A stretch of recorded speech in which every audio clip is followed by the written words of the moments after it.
وجل وما لكم لا تقاتلون في سبيل الله والمستضعفين من الرجال والنساء والولدان الذين يقولون ربنا اخرجنا من هذه القرية الظالم أهلها واجعل لنا من لدنك وليا واجعل لنا من لدنك نصيرا۔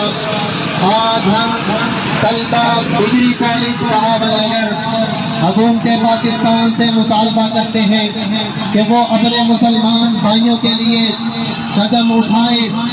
اقوام متحدہ میں جائیں، جو کچھ ہو سکتا ہے کریں، کیونکہ ہمارا فلسطینیوں کے ساتھ وہ رشتہ ہے جس کے بارے میں اللہ رب العزت فرماتے ہیں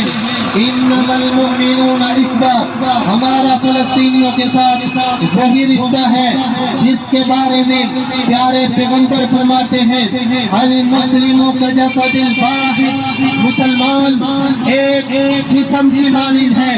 اور ہمارے جسم میں سے جب آپ کو تکلیف ہوتی ہے ہم یہ نہیں کہتے کہ آپ کو تکلیف ہے باقی سارا جسم کوئی کام کرے، ایسا نہیں کہتے، بلکہ ہم کہتے ہیں آپ کو درد ہے، اس کا مطلب پورا جسم اس درد کو محسوس کرتا ہے۔ اسی طرح فلسطین کے اندر اگر جاہلیت ہو رہی ہے، وہاں پر یہودی مسلمان بیٹیوں کو ذبح کر رہا ہے، وہاں پر وہ اتنی زیادہ بارود گرا چکا ہے کہ تقریباً وہاں پر 9000 کے قریب لوگ زخمی ہیں، وہاں پر 700 سے زائد بچے شہید ہو چکے ہیں، لیکن مسلمان مزاحمت پہ مزاحمت کر رہا ہے۔ OIC کے اجلاس کو بلایا جاتا ہے، کوئی مدعا ہی پیش نہیں کیا جا سکتا، گویا کہ مسلمان کا خون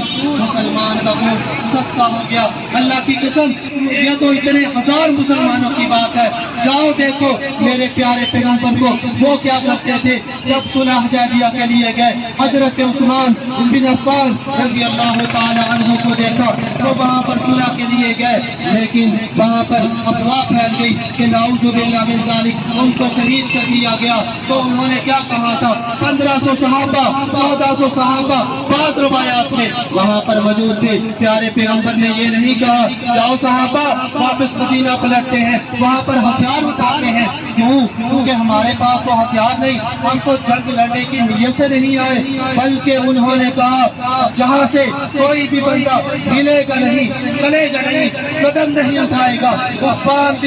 عثمان بن عفان کا بدلہ لے کر جانا ہے۔ ایک جان کی بات ہوئی، اللہ کی قسم 1400 صحابہ نے ہاتھ کے اوپر ہاتھ رکھ دیے، وہاں پر بیعت کی، اور اللہ رب العزت نے بھی فرما دیا جاؤ مسلمانوں اللہ پاک تم سے راضی ہو گیا۔ جہاں پر اتنے زیادہ فلسطینیوں کی بات ہے وہاں پر ہم کچھ بھی کرنے کے لیے تیار نہیں، اور 57 ممالک میں 57 ممالک 1.5 ارب سے زائد مسلمان ہیں، لیکن مزاحمت کر رہے ہیں اسرائیل کے اوپر، نہ ہی کسی نے کوئی بیان دیا، بلکہ وہ روس اور وہ لوگ جو ہمارے مخالف ہیں، جو کافر ہیں، وہ فلسطینیوں کے لیے آواز اٹھا رہے ہیں، لیکن مسلمان کے 57 ممالک وہ اپنے بھائیوں کے لیے آواز نہیں اٹھا رہے، وہ قبلہ اول کے لیے آواز نہیں اٹھا رہے، وہ مسجد اقصی کے لیے آواز نہیں اٹھا رہے، وہ مسجد کے جس کی طرف منہ کر کے ہم نے اسی طرح 16 مہینے نماز پڑھی تھی۔